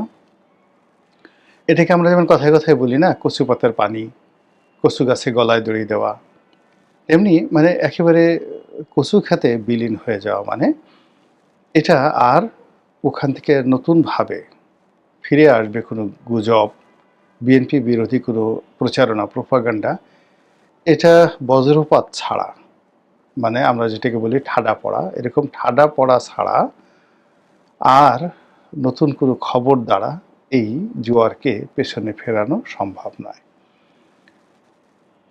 237টি পদে যারা মনোনয়ন পেয়েছেন, মোরালেস হাতে গোনা অল্প কয়েকটি ক্ষেত্র ছাড়া বেশিরভাগ ক্ষেত্রেই এটি ব্যাপক প্রশংসিত হয়েছে এবং বিএনপির ভিতরে যেভাবে এটা গ্রহণযোগ্যতা পেয়েছে, এটি রীতিমতো নজিরবিহীন। সাধারণত যা হয়, নির্বাচনের সময়টিতে বিভিন্ন পদ এবং পদবিকে কেন্দ্র করে, বিশেষ করে এমপি মনোনয়নকে কেন্দ্র করে মারামারি, কাটাকাটি, খুনোখুনি একেবারে চরম পর্যায়ে পৌঁছে যায়। তো সেই দিক থেকে এই নির্বাচনে মনোনয়ন ঘোষণার পর হাতে গোনা অল্প কয়েকটি স্থানে মনোনীত প্রার্থীর বিরুদ্ধে বিদ্রোহ করা হয়েছে। কিছু কিছু ক্ষেত্রে বিএনপির যে হাইকমান্ড, তাদের দৃষ্টি আকর্ষণ করা হয়েছে মনোনয়ন যাকে বলা হয় বাতিল করার জন্য, এবং কিছু কিছু ক্ষেত্রে যে ভুল হয়নি তা নয়, ইতিমধ্যে কয়েকটি জায়গাতে মনোনয়ন বাতিল করা হয়েছে, একটি বা দুটো জায়গাতে মনোনয়ন বাতিল করা হয়েছে। তো এরকম আরও 2-4টি জায়গাতে হয়তো ভুল হয়ে গেছে। এর কারণ হলো অনেক মানুষ মনোনয়ন পেয়েছেন যারা মূলত জামাতের এজেন্ট, যারা মূলত আওয়ামী লীগের এজেন্ট, অথবা যাদের বিরুদ্ধে স্পষ্টতই নানা রকম যাকে বলা হয় অভিযোগ রয়েছে। এটি আরও সপ্তাহখানেক পরে স্পষ্টভাবে বোঝা যাবে এবং এটা বিএনপির জন্য খুব ভালো হবে। বিএনপি এই যে অগ্রিম ঘোষণা দিয়েছে, এখন বিএনপি বুঝতে পারছে যে এই ঘোষণার ফলে তাদের যে লাভ হয়েছে, সেই লাভের ফলে কি হলো, বিএনপির যারা প্রতিদ্বন্দ্বী রয়েছেন তারা রীতিমতো ছিন্ন বিচ্ছিন্ন হয়ে গেছেন। তাদের বিশ্বাস, তাদের শক্তিমত্তা, তাদের দাপট এবং তারা যেভাবে বিএনপিকে জিম্মি করেছিল, সেই জিনিসটি আপাতত নেই। এটি এক সপ্তাহ পরে হয়তো থাকবে না, বা এক সপ্তাহ পরে নতুন একটি সমস্যা দেখা দিবে, যেটা নিয়ে আমি কয়েকটা ভিডিও করেছি এবং আরও করব। কিন্তু বাস্তবতা হলো যে রাজনীতি তো নিত্যদিনকার ঘটনা। আগামীকাল আমি সিংহাসনে বসবো, রাষ্ট্র চালাবো, সেটা তো অনেক পরের বিষয়। আজকের দিনটিতে যে যুদ্ধের ময়দান, সেই যুদ্ধের ময়দানে আমাকে টিকে থাকতে হবে কৌশলে, শক্তিতে, প্রজ্ঞায়, মেধায়। তো সেই দিক থেকে যেভাবে গত ৮টি মাস ধরে সেই যে ঐক্যমত্য কমিশনে বিএনপি নাজেহাল হচ্ছিল, যেভাবে গত ১৪টি মাস ধরে অর্থাৎ ডক্টর মোহাম্মদ ইউনূস ক্ষমতা আসার পর যমুনা বলেন, রাজপথ বলেন, ঢাকা বিশ্ববিদ্যালয় ক্যাম্পাস বলেন, তারপরে টেম্পো স্ট্যান্ড বলেন, গুলিস্তানের মার্কেট বলেন, সব জায়গাতে যেভাবে বিএনপি ছোট ছোট রাজনৈতিক দলের কাছে অপদস্থ হচ্ছিল, এর একটা দাঁত ভাঙা জবাব হয়ে গেছে এই প্রার্থী ঘোষণার মাধ্যমে। আমি এটার সঙ্গে একটু দ্বিমত পোষণ করছি বা করেছি, আরও করব। সেটি হলো যে এই ঘোষণাটি যদি ২০২৪ সনের সেপ্টেম্বর মাসে দেওয়া হতো, তাহলে ২০২৪ সনের ডিসেম্বর মাসে নির্বাচন হতে পারত। কিন্তু এখন যে দেরি হয়ে গেছে, সেই দেরি হয়ে যাওয়ার ফলে সত্যিকার অর্থে নির্বাচনটি হওয়া এবং নির্বাচনের সময় পর্যন্ত, ফেব্রুয়ারির ডেডলাইন পর্যন্ত এই নমিনেশনগুলো টেনে নেওয়া, এটি যারা প্রার্থী হয়েছেন তাদের জন্য, দল হিসেবে বিএনপির জন্য কত বড় বিপদ এবং বিপত্তি হবে, সেটা নিয়ে হয়তো আগামীতে আরও আলোচনা করব। কিন্তু আজকে এটার ইতিবাচক দিকগুলো নিয়ে আলোচনা করি। আমি যখন রাজপথে হাঁটছিলাম বা দেখছিলাম, প্রায় সব এলাকায় বিভিন্ন প্রার্থীদের বিলবোর্ড, ব্যানারে ভরে গেছে। এখানে কোথায় জামাত, কোথায় এনসিপি, কোথায় আওয়ামী লীগ, কোথায় ডক্টর মোহাম্মদ ইউনূস কিংবা তার যারা পারিষদবর্গ, কোনো নামগন্ধ নেই। কেবলই মাত্র বিএনপির প্রার্থীতে সারা বাংলা সয়লাভ হয়ে গেছে, যতটুকু আমি দেখেছি ইন্টারনেটের মাধ্যমে। তো এর যে ঘোষণা, অর্থাৎ এখন যে এমপি তো সবাই হয়ে গেছেন, এই ২৩৭ জন, তারা সবাই এমপি হয়ে গেছেন। শতভাগ তাদের মধ্যে সেই ধরনের একটা আত্মবিশ্বাস। আর এই আত্মবিশ্বাস একেবারে অমূলক নয়। এর কারণ হলো তার কাউন্টার জামাতের প্রার্থীকে, এনসিপির প্রার্থীকে বা অন্য কোনো প্রার্থী আছে কি না, এটা খুঁজতে হচ্ছে। দ্বিতীয়ত, বিএনপি যে সিটগুলো এখন পর্যন্ত খালি রেখেছে, ৬৩টি সিট খালি রেখেছে, এই সিটগুলোতে কারা মনোনয়ন পাবেন, কাদেরকে দেয়া হবে, অর্থাৎ এটা যদি অন্যান্য ছোট ছোট রাজনৈতিক দলের প্রার্থীদেরকে দেওয়া হয়, এটা সম্পূর্ণ জলে যাবে। এর কারণ হলো আমাদের এই দেশে ধানের শীষ, বিএনপি, দাড়িপাল্লা, নৌকা, জামাত, এই শব্দগুলো প্রতীকের সাথে জড়িত আছে। তো এইবার নির্বাচন কমিশন যে নিয়ম করেছে, সে নিয়ম হলো যে আপনি জোট করতে পারেন, সেই জোটের প্রার্থী ঘোষণা করতে পারেন, কিন্তু যে জোটের বা যে দলের প্রার্থী, তাকে সেই যাকে বলা হয় দলের যে অনুমোদিত, যাকে বলা হয় প্রতীক রয়েছে, যেমন একটি দলের প্রতীক এখন শাপলা কড়ি, বা আরেকটি দলের হয়তো কদু, আরেকটি দলের আছে যেমন মূলা, আরেকটি দলের আছে থালাবাটি, আর একটা দলের প্রতীক আছে মশাল, কুদাল, খুন্তাই, কুড়াল, তারপর কাঁচি, এই বিভিন্ন রকম প্রতীক আছে। তো যে দলের যে প্রতীক রয়েছে, সেই প্রতীক নিয়ে তাকে যদি নির্বাচন করতে হয়, এক্ষেত্রে সেই প্রার্থীর জয়লাভের সম্ভাবনা খুবই ক্ষীণ। এখানে জাসদের যে জোটসঙ্গী বা বিএনপির জোটসঙ্গী জাসদের আসম আব্দুর রব বা মাহমুদুর রহমান মান্না, মানে ওনাদের মতো অতি পরিচিত প্রাজ্ঞ রাজনীতিবিদ, তারাও প্রতীকবিহীন অবস্থায় নির্বাচন করতে গিয়ে যে ঝামেলায় পড়বেন, এটি নিয়ে আলাপ আলোচনা হচ্ছে। আর হঠাৎ করে যে নতুন আলোচনা হচ্ছে যে বিএনপির মধ্যে কারা মন্ত্রী হবেন, এই বিষয়টা বেশ ভালো লাগছে আমার কাছে। ভালো লাগছে এর কারণ হলো যে অলমোস্ট ৬০ থেকে ৬৫ জন মানুষ মন্ত্রী হবেন। এখন একদল বলার চেষ্টা করছেন যে বিএনপির অনেক শীর্ষ নেতৃবৃন্দ যাদেরকে মনোনয়ন দেওয়া হয়নি, মূলত কাউকে কাউকে মনোনয়ন দেওয়া হয়নি তাদের শারীরিক দুর্বলতার কারণে, কারো কাউকে মনোনয়ন দেওয়া হয়নি তার নেতা হিসেবে জনপ্রিয়তা আছে, বা কেন্দ্রে ঢাকা শহরে তার যথেষ্ট প্রভাব প্রতিপত্তি রয়েছে, সংগঠনের উপর তার প্রভাব প্রতিপত্তি রয়েছে, কিন্তু নির্বাচনী এলাকায় তারা একেবারে শূন্য। নির্বাচনী এলাকার জনগণের সঙ্গে কোনো যোগাযোগ নেই, এবং ওই সকল বড় বড় নেতা সেই নির্বাচনী এলাকাতে যদি দাঁড়ান, সে এলাকার বিএনপির একজন চেয়ারম্যান প্রার্থীর সঙ্গে প্রতিদ্বন্দ্বিতা করার মতো অবস্থা তাদের নেই। এই কারণে দেখা গেল যে আমরা জাতীয়ভাবে অনেককে দেখিয়েছি যে তারা দলের জন্য খুবই গুরুত্বপূর্ণ, কিন্তু নির্বাচনী এলাকায় তাদের নামগন্ধ নেই, অথবা তাদের বেশিরভাগ ক্ষেত্রেই অনেকের নির্বাচনী এলাকাটাই ঠিকমতো নেই। তো এরকম কয়েকজন নেতা, তাদের হয়তো মন্ত্রী বানানো হবে, মানুষ আশায় বুক বাঁধছেন। এর বাইরে বিএনপির যে সমস্ত লোকজন আগে মন্ত্রী ছিলেন, সঙ্গত কারণে সবাই আশা করছে তারাই মন্ত্রী হবেন। যেমন শিক্ষা প্রতিমন্ত্রী ছিলেন, সফল শিক্ষা প্রতিমন্ত্রী। মানে যখনই এহসানুল হক মিলন বা ডক্টর এহসানুল হক মিলনের কথা বলা হয়, তখন তার নামের সঙ্গে কয়েকটি শব্দ এসে যায়। প্রথমত সাবেক সফল শিক্ষা প্রতিমন্ত্রী, দ্বিতীয়ত তিনি এই অবসর সময়ে একটি পিএইচডি ডিগ্রি করেছেন, তাও বিশ্বের নামকরা একটি বিশ্ববিদ্যালয় থেকে খুব কষ্ট করে পিএইচডি ডিগ্রি করেছেন, এবং সেই পিএইচডি ডিগ্রি আবার জনাব তারেক রহমানকে তিনি উৎসর্গ করেছেন।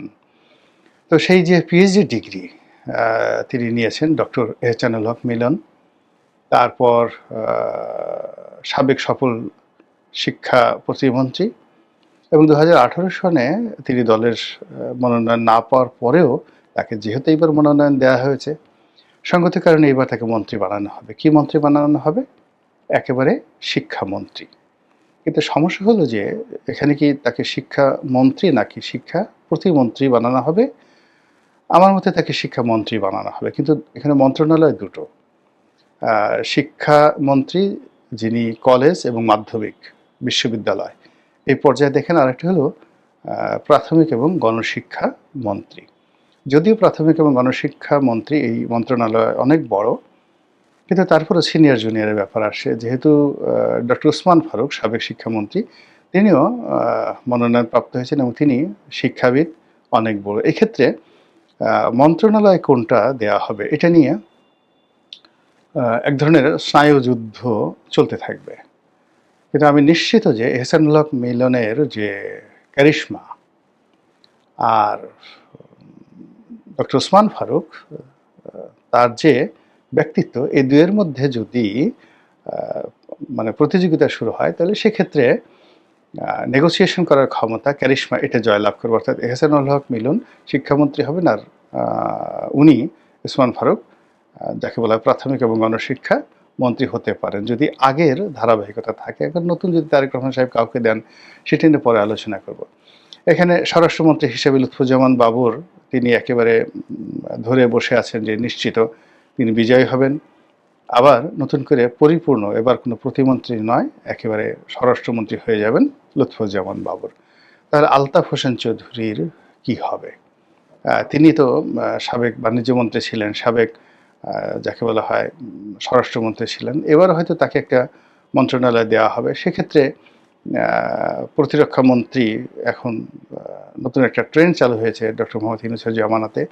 এখানে প্রতিরক্ষা মন্ত্রণালয় দেখা গেল যে সবসময় এটা প্রধানমন্ত্রীর ব্যক্তিগত থাকে, তো এটা হয়তো ওনাকে দেওয়া হতে পারে, বা অন্য যে কোনো একটা সিনিয়র মন্ত্রণালয়। এর বাইরে অন্য যে সকল সিনিয়র নেতৃবৃন্দ রয়েছেন, তাদের মধ্যে মির্জা আব্বাস আছেন, মির্জা ফখরুল ইসলাম আলমগীর আছেন, তারপরে সালাউদ্দিন সাহেব আছেন। এখন সালাউদ্দিন সাহেবকে স্থানীয় সরকার পল্লী উন্নয়ন মন্ত্রী দুটোই এটা দেওয়া হতে পারে, অথবা যোগাযোগ মন্ত্রী, দুটোই বড় মন্ত্রণালয়, এটা তাকে দেওয়া হতে পারে। আর মির্জা আব্বাস, ওনার পছন্দের মন্ত্রণালয় ছিল গৃহায়ন এবং গণপূর্ত মন্ত্রণালয়, তো এটাই উনি হয়তো চাইবেন। তো এরকম একটা স্পেকুলেশন চলছে, আর যে যার মতো করে সবাই যাকে বলা হয় লবি চালাচ্ছেন ভালো ভালো মন্ত্রণালয় পাওয়ার জন্য। তো সেক্ষেত্রে বন ও পরিবেশ মন্ত্রণালয়, পশু সম্পদ বা প্রাণী সম্পদ মন্ত্রণালয়, মৎস্য সহ যেটা আছে, পাট মন্ত্রণালয়, মুক্তিযোদ্ধা বিষয়ক মন্ত্রণালয়, এই মন্ত্রণালয়গুলোর আসলে এরকম সেক্সিনেস নেই, গুরুত্ব তেমন একটা নেই। ফলে এগুলো নিয়ে মানুষ তেমন একটা দৌড়াদৌড়ি করছে না। এটা হয়তো অনেককে দলের যারা যে সমস্ত নিতান্ত ভালো মানুষ আছে, সিনিয়র আছে, নম্র সম্র লোক আছে, তাদেরকে দেওয়া হবে। ধর্ম মন্ত্রণালয়টা হয়তো কোনো জোটসঙ্গী মামুনুল হক যদি আসেন, তাকে মামুনুল হককে ধর্মমন্ত্রী বানানো যেতে পারে, বা অন্য যে সকল জাকের পার্টি যদি এখানে আসে, জাকের পার্টির মোস্তফা আমির ফয়সাল সাহেবকে বানানো হতে পারে। এরকম নানা রকম ক্যালকুলেশন এখানে কিন্তু হচ্ছে। তো এখানে একটা বিষয়, সেটি হলো যারা মন্ত্রী হবেন বা হবেন না, এটা কিন্তু অ্যাবসলিউটলি নির্ভর করছে জনাব তারেক রহমান সাহেবের উপর, এবং তিনি যে বিএনপি ক্ষমতা এলে প্রধানমন্ত্রী হবেন এটি একেবারে শতভাগ নিশ্চিত। এর বাইরে কোনো যদি, কিন্তু, বাট ইত্যাদি কোনো কিছুই নেই। এখানে তারেক রহমান সাহেব প্রধানমন্ত্রী, আর বেগম জিয়া উনি রাষ্ট্রপতি থাকবেন। এইভাবে মোটামুটি বিএনপি প্ল্যান এবং প্রোগ্রাম করে এগোচ্ছে। আর বিএনপি নেতারা তো বললাম যে মন্ত্রণালয়, সবচেয়ে সেক্সি মন্ত্রণালয়গুলো যেগুলো আছে সেগুলো। ওদিকে আরেকটা ব্যাপার, যেমন যুব ক্রীড়া মন্ত্রী হিসাবে এরশাকের নাম আসবে, বিকজ তার বাবা এটাতে ছিলেন। আর তিনিও যেহেতু স্পোর্টস ওরিয়েন্টেড পছন্দ করেন, তাকে সেই মন্ত্রণালয় দিতে পারে। আব্দুল আল মিন্টু, তাকে বাণিজ্য মন্ত্রণালয় দেওয়া যেতে পারে বা দেওয়া হবে। এ ব্যাপার অনেকে, শিল্প মন্ত্রণালয়ের জন্য হয়তো অন্য কোনো শিল্পপতি, এখন বিজিএমএ যিনি সভাপতি আছেন, তাকে সেই শিল্প মন্ত্রণালয় দেওয়া হতে পারে। এরকম নানা রকম যাকে বলা হয় প্ল্যান প্রোগ্রাম হচ্ছে। এবং যারা এই ধরনের কথাবার্তা বলছেন, বলার সঙ্গে সঙ্গেই মন্ত্রী প্রার্থী, এমপি প্রার্থী বা বিএনপি নেতারা বলার সঙ্গে সঙ্গে তাদের মধ্যে এক ধরনের জাগরণ তৈরি হয়ে যাচ্ছে। তাদের ব্রেনের যে নিউরনগুলো নিদারুণভাবে নড়াচড়া করছে। সঙ্গে সঙ্গে তাদের চেহারার মধ্যে একটা মন্ত্রী মন্ত্রী ভাব চলে আসছে। নতুন নতুন প্রাকৃতিকভাবে দেহের মধ্যে কোষ তৈরি হচ্ছে। অনেকে তাদের যারা আপনজন, মন্ত্রী হলে কেমন ফুলের তোড়া দিবেন, কিভাবে তাদেরকে সম্বর্ধনা জানাবেন, কিভাবে তাদের কাছাকাছি হবেন, এটা এখন থেকে কিন্তু শুরু হয়ে গেছে। এবং যে সকল হেভিওয়েট বা সম্ভাব্য প্রার্থী, তারা যে কেবলমাত্র এমপি হবেন এই চিন্তা তাদের আশেপাশের লোকজন করছে না। তারা মন্ত্রী হবেন এবং কোন মন্ত্রণালয় পাবেন এবং কোন মন্ত্রণালয় পাওয়া উচিত, এগুলো নিয়ে দেখবেন এখন বিএনপির যারা মনোনয়ন পেয়ে গেছেন তাদের ড্রয়িং রুম সরগরম। এবং নেতারা কর্মীরা এসে বলছেন, স্যার বা ভাই, আপনি তো এই মন্ত্রণালয় পাচ্ছেন বা এটা হবেন। বা তারেক রহমান সাহেবের যারা ঘনিষ্ঠ লোকজন তারা বলার চেষ্টা করছেন যে ইউ শুড স্টার্ট নাও। প্রধানমন্ত্রী হিসেবে দায়িত্ব নিতে হলে আপনাকে আজকের থেকে প্রস্তুতি নিতে হবে। কি কথা বলবেন, প্রথম 1 মাসে কি কাজ করবেন, প্রথম 90 দিনে কি কাজ করবেন, এই বিষয়গুলো আপনাকে এখনই পরিকল্পনা করতে হবে। এবং এর ফলে কি হলো, তাদের সবার মধ্যে এক ধরনের রেনেশা তৈরি হয়ে গেছে, এক ধরনের আত্মবিশ্বাস তৈরি হয়ে গেছে, এক ধরনের শক্তি এবং জৌলুস আপনি তাদের চালচলন আচরণে যাকে বলে লক্ষ্য করবেন। এর ফলে কি হলো, আগামী দিনগুলো যদি এইভাবে চলতে থাকে, এই বসন্তের বাতাস যদি প্রবাহিত হতে থাকে, তাহলে এর সামনে জামাত, এনসিপি এবং ডক্টর মোহাম্মদ ইউনূস অন্তর্বর্তীকালীন সরকার রীতিমতো পাটপাতা খড়কুটোর মতো মানে থরথর করে কাঁপবেন, প্রজাপতির মতো উঠে থাকবেন, ফড়িংয়ের মতো উঠে থাকবেন। এর বাইরে তাদের কিছু করার থাকবে না। কিন্তু সমস্যাটা হলো, মানুষ যখন ইলিউশন, কল্পনা, স্বপ্নের একেবারে একটা সর্বোচ্চ জগতে যায়, আর বাস্তবটা যখন খুব নড়বড়ে থাকে, যেমন ধরুন বিক্ষুব্ধ পদ্মা পাড়ি দিচ্ছেন, যমুনা বা মেঘনা নদী পাড়ি দিচ্ছেন, তো বড় বড় ঢেউ হলো, ঝড় হচ্ছে। তো এর মধ্যে আপনি সেই নৌকায় দাঁড়িয়ে দাঁড়িয়ে গুরুত্বপূর্ণ কাজ করছেন, এনিথিং, মানে একেবারে খুবই গুরুত্বপূর্ণ একটি কাজ। এখন আপনি হাল ধরে থাকতে পারেন, পাল ধরে থাকতে পারেন, তারপরে শেষে ওই মুহূর্তে আপনি প্রাকৃতিক কোনো কর্ম সারতে পারেন ওই মানে অবস্থাতে। মানে আপনাকে একটা কাজের মধ্যে থাকতে হবে, কোনো বসে থাকলে চলবে না।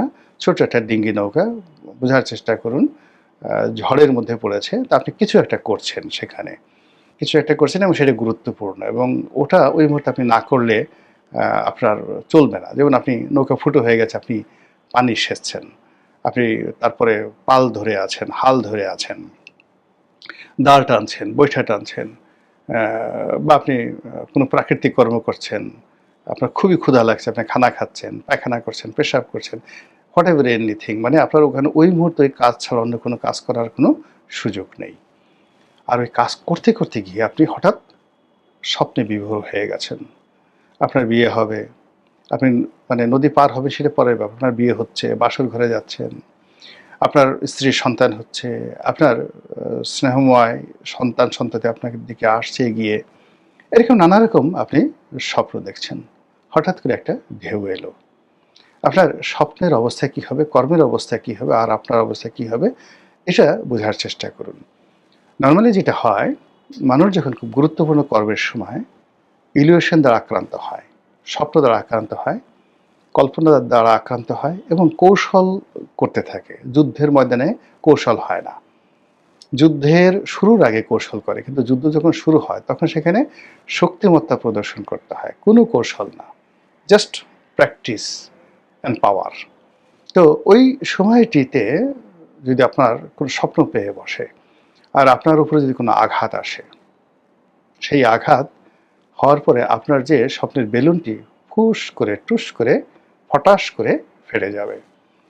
আর দ্বিতীয়বার আপনি সেই আঘাত প্রতিহত করার, নৌকা চালানোর, সমুদ্র পাড়ি দেওয়ার বা নদী পাড়ি দেওয়ার যে শক্তি যতটুকু আপনার ছিল সেইটুক থাকবে না।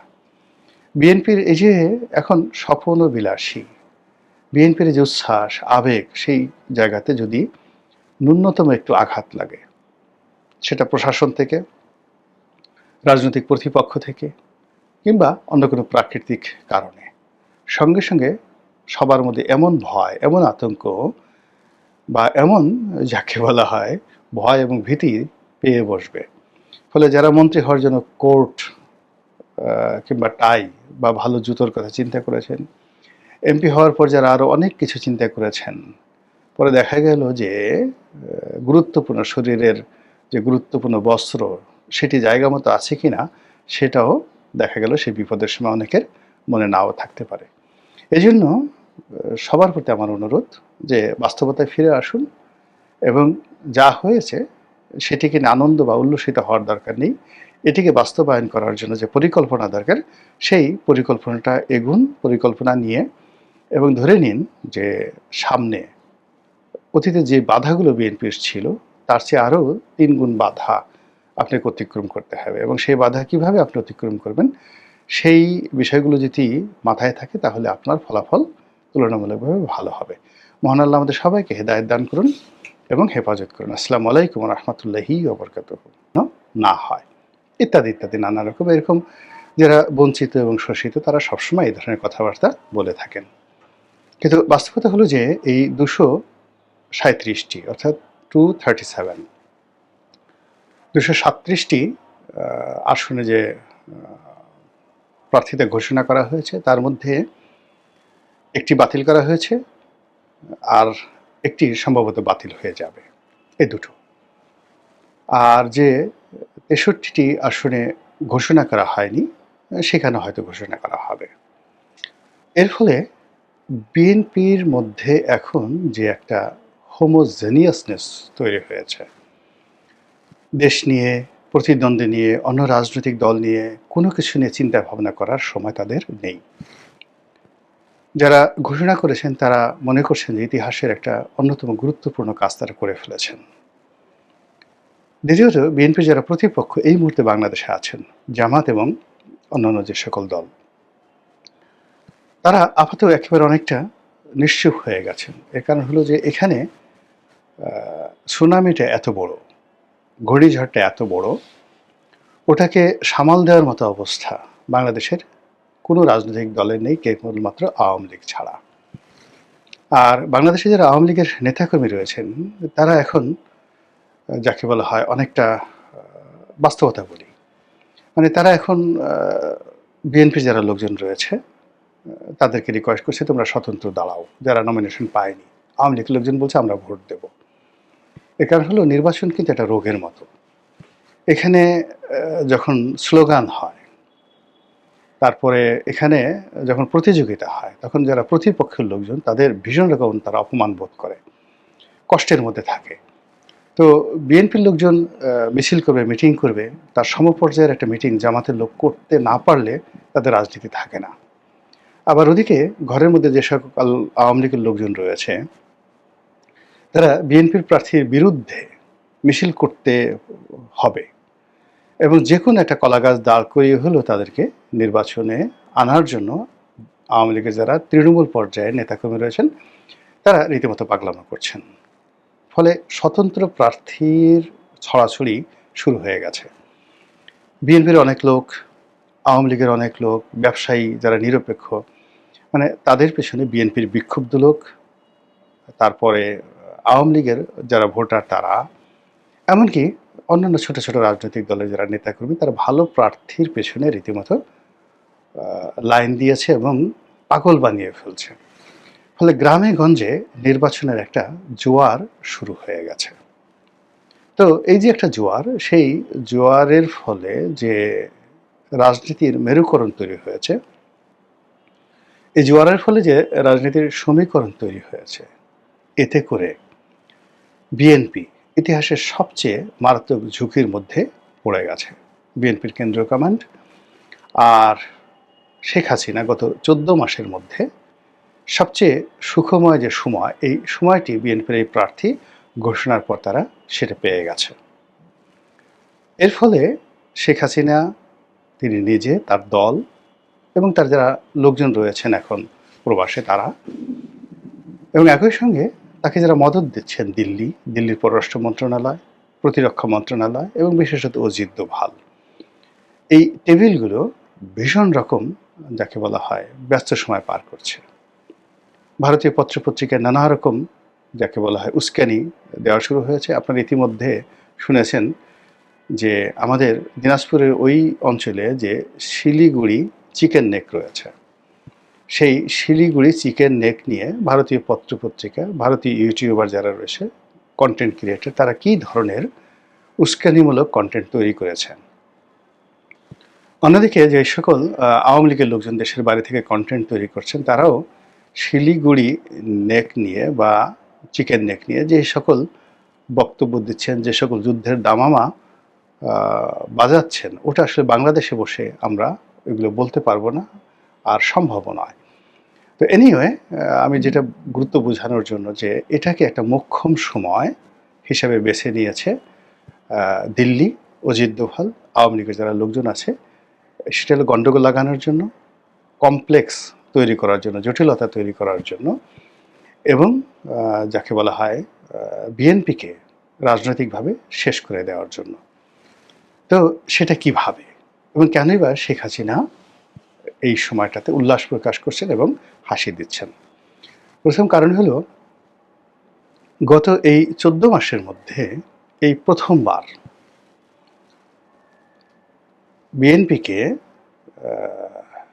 আওয়ামী লীগ মনে করছে যে তারা বেহেশত এবং দোজখের মাঝামাঝি জায়গাতে দাঁড়িয়েছেন, পোলসুরাতে দাঁড়িয়েছেন, এবং বিএনপি এখন যে জায়গাতে গেছে তাকে বাসলে গাজী মরলে শহীদ, ঠিক না ঠিক এটাকে না বললে যদি বলে যদি তারা সফল হয় তাহলে একদম পরিপূর্ণভাবে সফল, আর যদি ব্যর্থ হয় বাংলাদেশের রাজনীতিতে বহুদিন ধরে তাদেরকে দুর্ভোগ এবং দুর্দশা পোহাতে হবে এবং তাদের নাম ইতিহাসে কিভাবে মুছে যাবে বা কিভাবে টিকে থাকবে এটা প্রশ্ন সাপেক্ষ বিষয়। কারণটা কি? কারণটা হলো, গত সেই 2006 থেকে আজ অবধি বিএনপি শুধু ক্ষয়িষ্ণু বা ক্ষয়িষ্ণুতার দিকে এগোতে এগোতে তাদের চিন্তা, চেতনা, কর্ম, প্রশাসনিক ক্ষমতা, দক্ষতা, সাংগঠনিক ক্ষমতা, দক্ষতা, সিদ্ধান্ত নেওয়ার ক্ষমতা সবগুলো মারাত্মকভাবে কমেছে। এবং আওয়ামী লীগের জুলুম এবং অত্যাচারে তাদের যে মেরুদণ্ড, সেই মেরুদণ্ড ভার বহন ক্ষমতা মাত্র 25% আছে, আর 75% কিন্তু 111 এবং শেখ হাসিনার জমানা শেষ করে দিয়েছে। তো এই যে only 25% capability to run a country, to run a government, to run a যাকে বলা হয় পলিটিক্যাল পার্টি, এটা সম্ভব নয়। 25% যোগ্যতা দিয়ে 100% নয়, 300% লোড এখন বিএনপিকে সামলাতে হচ্ছে। ভারত, আমেরিকা, চীন, বিশ্বের সুপার পাওয়ারগুলো, তারপরে বাংলাদেশের অর্থনৈতিক সমস্যা, তার সঙ্গে সঙ্গে বর্তমান রাজনৈতিক চাপ, সব মিলিয়ে যদি আপনি দেখেন তাহলে অতীতের যে কোনো সময়ের চাইতে অন্তত 300 টাইমস যে চাপ, এই চাপ এবং তাপ বিএনপিকে বহন করতে হচ্ছে। কিন্তু বিএনপির এটা বহন করার ক্ষমতা অতীতের যে কোনো সময়ের চাইতে মাত্র 1/4 আছে, এর বাইরে নেই।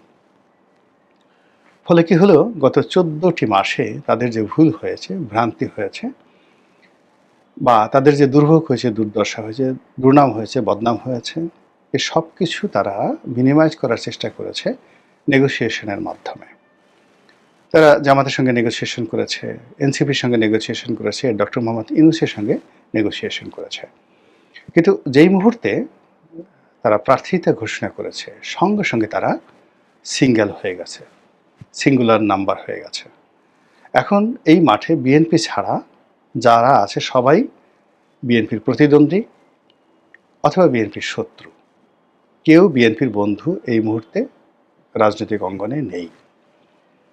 এর ফলে কি হলো, শেখ হাসিনা, অজিত দোভাল তারা খেলতে পারবে বিএনপির অ্যাগেনস্টে।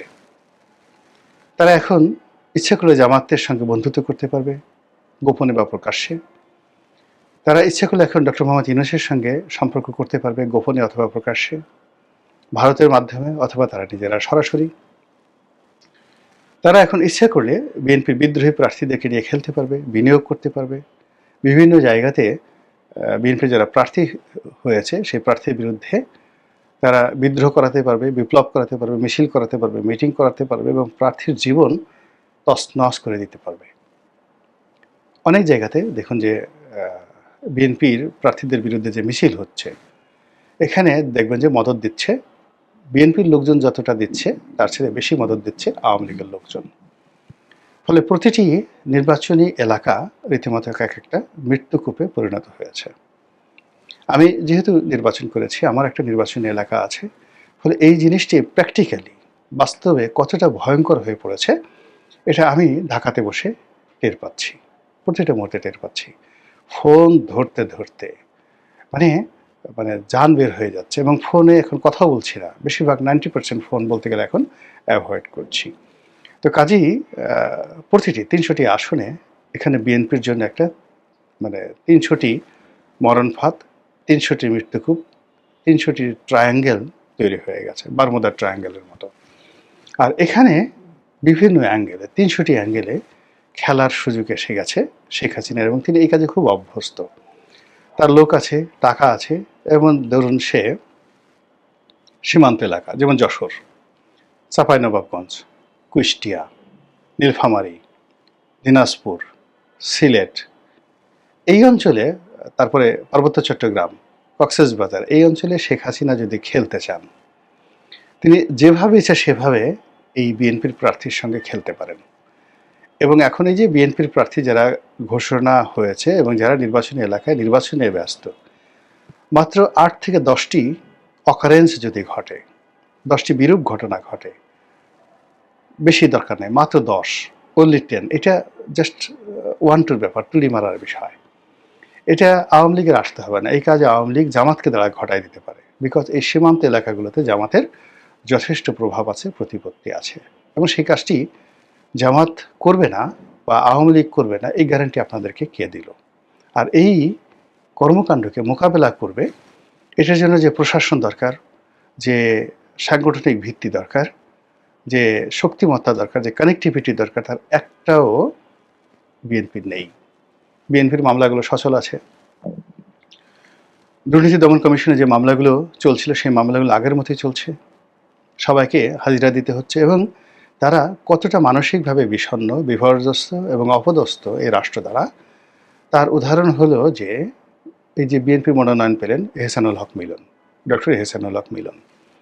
তো তিনি যদি নির্বাচিত হন, ধরে নেওয়া হয় তিনি মন্ত্রী হবেন, তিনি তার মেয়ের একটা গুরুত্বপূর্ণ অনুষ্ঠানে তিনি অংশগ্রহণ করার জন্য ব্যাংকক যাচ্ছিলেন, ব্যাংকক থেকে আমেরিকা যাবেন।